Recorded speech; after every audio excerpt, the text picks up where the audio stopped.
காசாவுக்குள் உணவுகள் கொடுக்கப்பட வேண்டும், மருந்துகள் கொடுக்கப்பட வேண்டும், நீங்கள் கொடுக்காவிட்டால் நாங்கள் கொண்டு வந்து கொடுப்போம் என்கிற பாணியில ஃப்ரீடம் ஃப்ளோட்டிலா என்கிற அமைப்பு கடந்த பல ஆண்டுகளாக காசாவுக்கு இதே உதவி அவங்க செஞ்சிருக்கக்கூடிய நிலையில தற்போது கிட்டத்தட்ட 1000 படகுகள் மூலமாக 30,000க்கு மேற்பட்டவர்களை திரட்டி சர்வதேச கடல் பரப்பில் காசாவை நோக்கிய கடல் பயணத்தை அவர்கள் ஆரம்பித்திருக்கிறார்கள். இத்தாலியில இருந்து ஆரம்பித்திருக்கக்கூடிய இந்த கடல் பயணத்தில் பல நாடுகளைச் சேர்ந்தவர்களும் ஒவ்வொரு பகுதிகளில் இணைந்து கொள்கிறார்கள். நேற்றைய தினம் மொரோக்கோவை சேர்ந்தவர்கள் இணைந்து கொண்டிருக்கிறார்கள் என்கிற செய்திகள் வெளிவந்திருக்கக்கூடிய சூழல்ல மக்களே, நாம் சுதந்திரம் பெற்றுவிட்டதாக நீங்கள் அத்தனை பேரும் சந்தோஷப்படுகிறீர்கள்.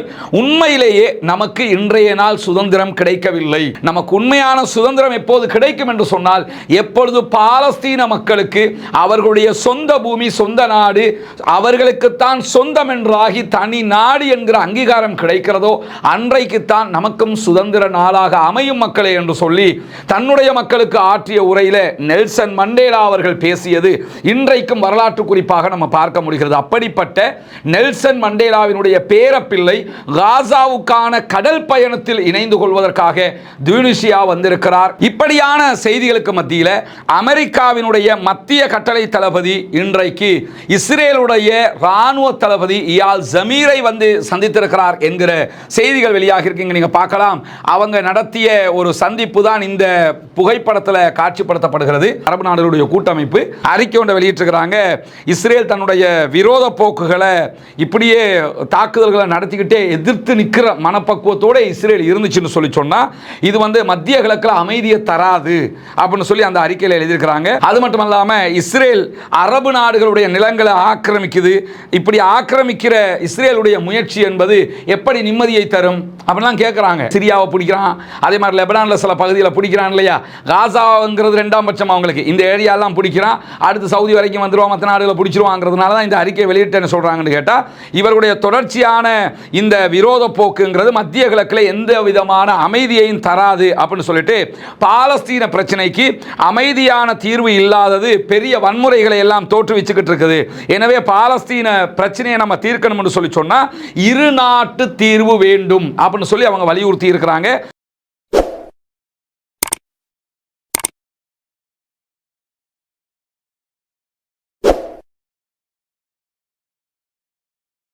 அன்பிற்கினிய சகோதர சகோதரிகளே, நம் அனைவர் மீதும் ஏக இறைவனுடைய அமைதியும் கருணையும் உண்டாகட்டுமாக என்கிற உயரிய பிரார்த்தனைகளோடு பாலஸ்தீனத்தின் மீதான இஸ்ரேலிய ஆக்கிரமிப்பு இராணுவத்தினுடைய தாக்குதல்கள் 701வது நாளாகவும் இன்றும் தொடர்ந்து வரக்கூடிய நிலையில் இன்றைய நாளில் என்னவெல்லாம் நடந்திருக்கிறது என்கிற செய்திகளை தான் இன்னைக்கும் நம்ம பார்க்க இருக்கிறோம். நமக்கெல்லாம் தெரியும், தொடர்ந்து நடத்தப்பட்டு வருகிற இந்த தாக்குதல்களால் லட்சக்கணக்கான மக்கள் கொல்லப்பட்டிருக்கிறார்கள். அதே நேரத்தில் படுகாயம் அடைந்தவர்களும் 1.5 லட்சத்தை தாண்டி கொண்டிருக்கக்கூடிய சூழல்ல சர்வதேச நாடுகள் அத்தனையுமே காசா மீதான தாக்குதல்களை நிறுத்துமாறு வலியுறுத்தி கொண்டிருக்கின்றன.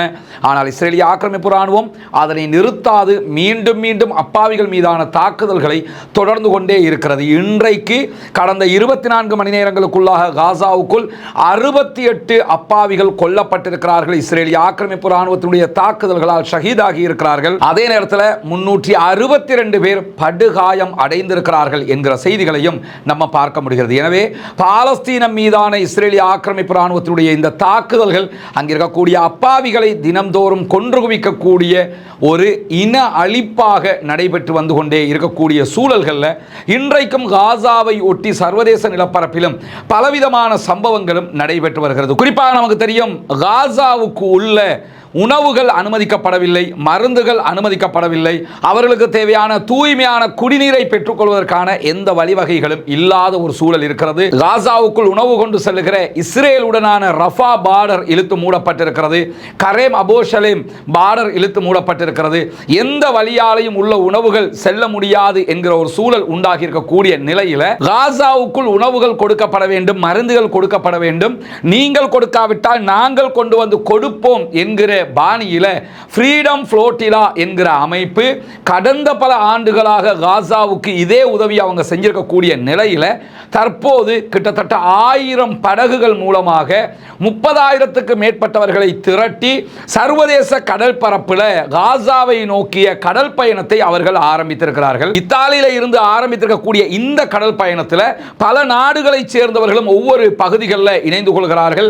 நேற்றைய தினம் மொரோக்கோவை சேர்ந்தவர்கள் இணைந்து கொண்டிருக்கிறார்கள் என்கிற செய்திகள் வெளிவந்திருக்கக்கூடிய சூழல்ல டியூனிசியாவை சேர்ந்தவர்களும் இணைய இருக்கிறார்கள், அதற்கான தயாரிப்புகளில் இருக்கிறார்கள் என்கிற செய்திகளும் இன்றைக்கு வெளியாகி கொண்டிருக்கக்கூடிய சூழல்ல தான் இன்றைய நாள்ல டியூனிசியா, அதாவது துனிசியாவுக்கு நெல்சன் மண்டேலாவினுடைய பேரன் வந்து சேர்ந்திருக்கிறார். நெல்சன் மண்டேலா யாருன்னு நமக்கு தெரியும். சவுத் ஆப்பிரிக்கா என்கிற தற்போதைய இன்றைக்கு இருக்கக்கூடிய நம்ம பார்க்கிற சவுத் ஆப்பிரிக்காவுக்கு சுதந்திரத்தை பெற்றுக் கொடுத்தவர்.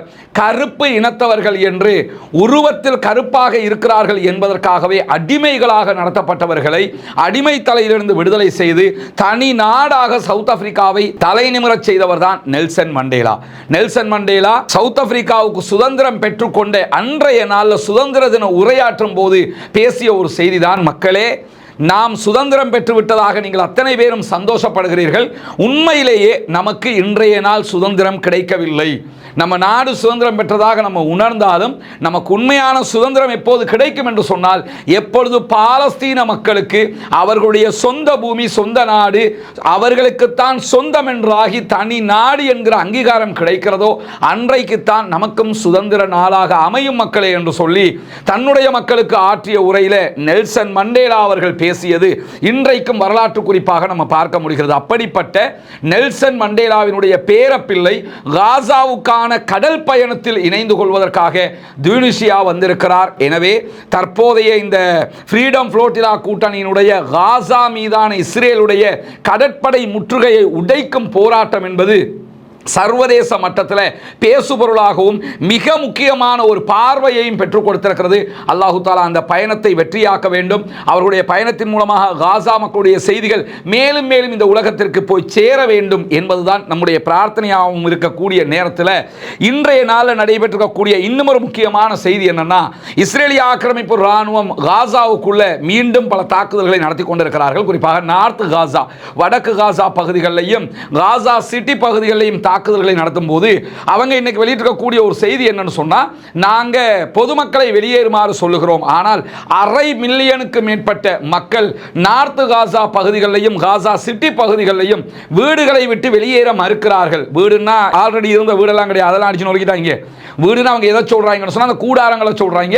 இந்த கூடாரங்களை விட்டு வெளியேற மறுக்கிறார்கள். 1/2 மில்லியனுக்கு மேற்பட்ட மக்கள் மொத்தமாக நாங்கள் இங்குதான் இருப்போம் என்கிறார்கள். எனவே நாங்கள் ஆக்கிரமிப்பு வேலையை செய்யும் போது அவர்கள் வெளியேறாமல் நாங்கள் என்ன செய்வது என்கிற கேள்விகளை அவங்க எழுப்பிக்கிட்டு இருக்காங்க. இங்க நம்ம என்ன கவனிக்கணும்னு கேட்டா, காசாவுக்குள்ள நடைபெற்று வரக்கூடிய இந்த தாக்குதல்களில் லட்சக்கணக்கான மக்கள் நூற்றுக்கணக்கான தடவைகள் அகதிகளாக நார்த் காசாவிலிருந்து சவுத் காசா, சவுத் காசாவிலிருந்து சென்ட்ரல் காசா, சென்ட்ரல் காசாவிலிருந்து கான் யூனுஸ்ல இருந்து ரஃபா, இப்படி மாறி மாறி மாறி மாறி நூற்றுக்கணக்கான தடவைகள் அவர்கள் அலைக்கழிக்கப்பட்டிருக்கிறார்கள், அகதிகளாக ஆக்கப்பட்டிருக்கிறார்கள். எனவேதான் இப்ப என்ன முடிவெடுத்திருக்கிறாங்கன்னு கேட்டா, நாங்க வெளியேற மாட்டோம், கொல்றதா இருந்தா கொன்னுக்க, ஏன்னா ஆல்ரெடி எத்தனையோ பேரை கொன்னுட்டீங்க லட்சக்கணக்கான மக்களை, எனவே நாங்கள் எங்கள் பூமியை விட்டு இனி வெளியேற தயார் இல்லை என்கிற நிலையில வடக்கு காசா, நார்த் காசா பகுதிகளிலும் காசா சிட்டி பகுதிகளிலும் 5 லட்சத்துக்கு மேற்பட்டவர்கள், 1/2 மில்லியன் மக்கள் அவர்களுடைய கூடாரங்களிலேயே இருக்கிறார்கள். இது மிகப்பெரிய சங்கடத்தை எங்களுக்கு ஏற்படுத்தி இருக்கிறது என்று சொல்லி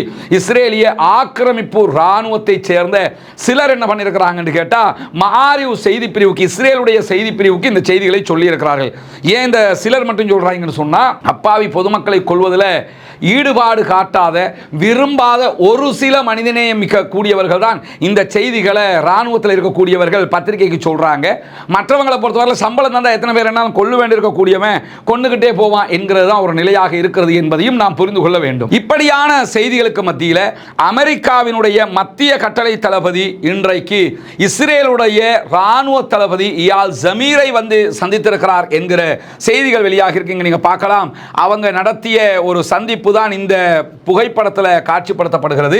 அமெரிக்காவினுடைய மத்திய கட்டளையினுடைய தளபதி தான் இப்படி இஸ்ரேலிய ராணுவ தளபதி இயால் ஜமீரை வந்து சந்தித்திருக்கிறார். குறிப்பாக இந்த சந்திப்பில் தெளிவாக அவங்க சொல்லியிருக்கக்கூடிய செய்தி என்னன்னு கேட்டால், இஸ்ரேலை பாதுகாப்பது, இஸ்ரேலுடைய ஸ்திரத்தன்மையை பாதுகாப்பது ஆகிய விவகாரங்களுக்காக அமெரிக்காவும் அமெரிக்க ராணுவமும் எப்போதும் உங்களோடு துணையாக இருக்கும், அசையாத உறுதிப்பாடு உங்களுடன் எங்களுக்கு இருக்கிறது என்று தெளிவாக சொல்லியிருக்கிறார்கள். என்னன்னா, நீங்கள் எத்தனை ஆயிரம் பேரை கொண்டாலும் சரி, எத்தனை குழந்தைகளை கொன்று குவிச்சாலும் சரி, என்ன அநியாயம் பண்ணினாலும் சரி, அமெரிக்காவும் அமெரிக்காவுடைய ராணுவம் உங்க கூட இருப்போம். நாங்கள் நீங்கள் என்ன பண்ணினாலும் எங்களுக்கு பிரச்சனை இல்லை, நீங்கள் எது செஞ்சாலும் உங்களை காப்பாற்றுற வேலை எங்களுடையது என்று சொல்லி வெளிப்படையாகவே இன்னைக்கு வந்து அவருடைய சந்திப்பிலையும் சொல்லி இருக்கிறாங்க என்கிற செய்திகளை இன்றைக்கு இஸ்ரேலிய ஃபோர்ஸஸ் வெளியிட்டிருக்கக்கூடிய செய்திகளில் நம்ம பார்க்க முடிகிறது. எனவே அநியாயம் செய்வதற்கு எப்படியெல்லாம் துணை போகிறார்கள் என்பதையும் இந்த செய்திகளூடாக நம்ம பார்க்க முடிகிற அதே நேரத்தில் அரப் லீகினுடைய மாநாடு ஈஜிப்டினுடைய தலைநகர் கெய்ரோவில் நடைபெற்று வந்த நிலையில் அதனுடைய இறுதி நாளான இன்று ஒரு அறிக்கையை அரப் லீக் வெளியிட்டிருக்கிறது. இந்த அறிக்கையை பார்க்கும்போது எனக்கு என்ன தோணுச்சுன்னு சொன்னா, இது ஒரு பயானாக பண்ணியிருக்கலாம். பயான் பண்ணுவோம்ல, ஒரு பேச்சு உரையாற்றுவோம்ல, அது மாதிரி பண்ணிட்டு போயிருக்கலாம். 700 நாளாக அறிக்கை தானே, அந்த அறிக்கையை நானும் வெளியிடலாம், நீங்களும் வெளியிடலாம் அங்கிற நிலையில் அரபு லீக் இப்போ என்ன பண்ணியிருக்காங்கன்னு கேட்டால், அரபு நாடுகளுடைய கூட்டமைப்பு அறிக்கை ஒன்றை வெளியிட்டிருக்கிறாங்க.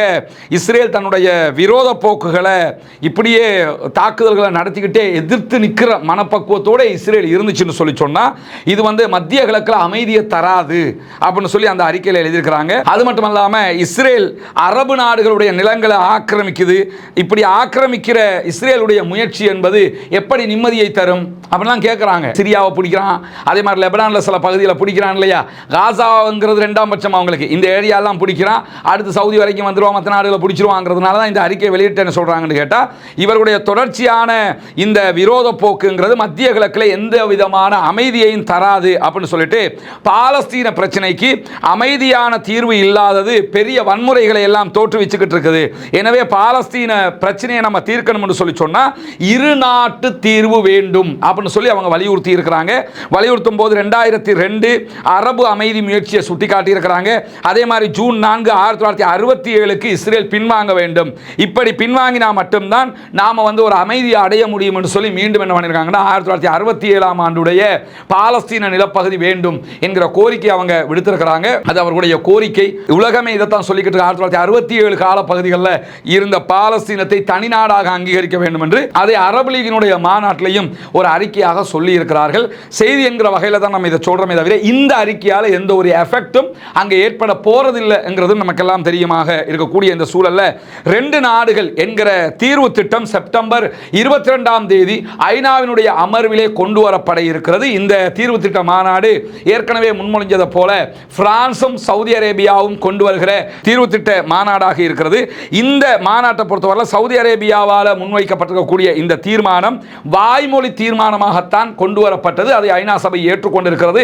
இந்த தீர்மானத்தின் மீது தான் பிரான்ஸ், அதே போன்று யூகே, கனடா, ஆஸ்திரேலியா போன்ற பல நாடுகள் நாங்கள் பாலஸ்தீனத்தை தனி நாடாக அங்கீகரிக்க இருக்கிறோம் என்கிற செய்திகளை சொல்லிக் கொண்டிருக்கிறார்கள். எனவே செப்டம்பர் 22ஆம் தேதி முதல் ஆரம்பிக்கிற இந்த மாநாடு என்பது மிக முக்கியமானது. பாலஸ்தீனம் தனிநாட்டை நோக்கி நகர்கிற அந்த பணியிலே இடம்பெறக்கூடிய பல முக்கியமான திருப்பங்களை உண்டாக்கக்கூடியது. பொறுத்திருந்து பார்ப்போம். வல்ல ரஹ்மான் இந்த மாநாட்டை ஒரு வெற்றிகரமான மாநாடாக மாற்றித்தர வேண்டும் என்கிற பிரார்த்தனைகளோடு இன்றைய நாளில் இஸ்ரேலுடைய அதிகாரிகளை மேற்கோள் காட்டி இஸ்ரேலுடைய வால்லா நியூஸ் ஏஜென்சி ஒரு செய்தியை வெளியிட்டிருக்கிறது. அந்த செய்தியில் என்ன சொல்றாங்கன்னு கேட்டால், காசா நகரத்தில் நாங்கள் என்ன சாதிக்க போகிறோம் என்பது எங்களுக்கே தெரியாது அப்படின்னு இருக்கிறாங்க. இஸ்ரேலுடைய வால்லா நியூஸ் ஏஜென்சி வெளியிட்டிருக்கக்கூடிய செய்தி, காசாவுக்குள்ள நாங்கள் என்ன சாதிக்கிறதுக்காக இந்த சண்டையை போடுறோம்ங்கிறது எங்களுக்கே தெரியல. சண்டை போட சொல்கிறாங்க, சண்டை போட்டுக்கிட்டு இருக்கிறோம், குண்டு போட சொல்கிறாங்க, குண்டு போட்டுக்கிட்டு இருக்கிறோம், அழிக்க சொல்கிறாங்க, அழிச்சுக்கிட்டு இருக்கிறோம், இதைத்தான் நாங்கள் பண்ணிக்கிட்டு இருக்கிறோம்னு சொல்லிட்டு காசாவில் இப்போ ஆரம்பிச்சிருக்கிற இந்த யுத்தத்தில் குறைஞ்சது 100 பேராவது நம்மாக்கள் சாகுவாங்க. குறைஞ்சது, மேக்சிமம் கிடையாது, மினிமத்தை சொல்லியிருக்கிறாங்க. இந்த 100 பேர் முதல் நாள் மூசாவின் கைத்தடி தாக்குதல்லையே காலி, அவுட்டாக போயிட்டாங்க. அதை விட்டு போட்டு, அதை மறந்த மாதிரி விட்டு போட்டு தான் என்ன சொல்கிறாங்கன்னு கேட்டால் குறைஞ்சது 100 பேராவது நம்ம செத்துருவாங்களா இல்லையா? அப்போ இந்த தாக்குதல் நமக்கு தேவையா அப்படின்னு சொல்லி கேட்கக்கூடிய ஒரு நிலையும் உருவாகி இருக்கிறது. காசாவில் என்ன சாதிக்க போகிறோம்ங்கிறது எங்களுக்கே தெரியாமல் இந்த யுத்தத்தை பண்ணிக்கிட்டு இருக்கிறோம்னு கைவிரிச்சிருக்கிறது இஸ்ரேலிய ஆக்கிரமிப்பு இராணுவம் என்கிற நிலையில் நேற்றைய தினம் ஒரு அறிவிப்பை இஸ்ரேல் வெளியிட்டிருந்ததை நீங்கள் பார்த்துருப்பீங்க. காசாவில் 40% நிலத்தை நாங்கள் கைப்பற்றி இருக்கிறோம், நாங்கள் எங்கள் கண்ட்ரோலில் வச்சுக்கிட்டு இருக்கிறோம் அப்படின்னு சொல்லி அறிவிச்சிருந்தாங்க. இதில் காமெடி என்னன்னு கேட்டால் 2 ஆண்டுகளாக யுத்தம் நடைபெறுகிறது. இந்த 2 வருஷ யுத்தத்தில் 40% நிலத்தை தான் அவங்க பிடிச்சிருக்கிறாங்களாம். காசாங்கிறது என்ன ஈரான் மாதிரி ஒரு பெரிய நிலப்பரப்பா, ஈராக் மாதிரி ஒரு நிலப்பரப்பா, ஆப்கான் மாதிரி ஒரு நிலப்பரப்பா? அவ்வளோ பெரிய நிலப்பரப்பாகவா அது இருக்குது? ஒரு சின்ன சிட்டி அது. அந்த சிட்டியிலேயே 40% இடத்தை தான் பிடிச்சிருக்கிறாங்களாம். இதுக்கு 700 நாள் தேவைப்பட்டிருக்கு, 2 ஆண்டுகள் கிட்டத்தட்ட தேவைப்பட்டிருக்கிறது இந்த பகுதிகளை பிடிக்கிறதுக்கு. இது முதல்ல உண்மை கிடையாது, அவர்களுடைய இராணுவமே அதை பொய்ன்னு சொல்லிக்கிட்டு இருக்குது. பெஞ்சமின் நெத்தன்யாஹு சொல்றார் 40% கட்டுப்படுத்தி இருக்கிறோம்னு.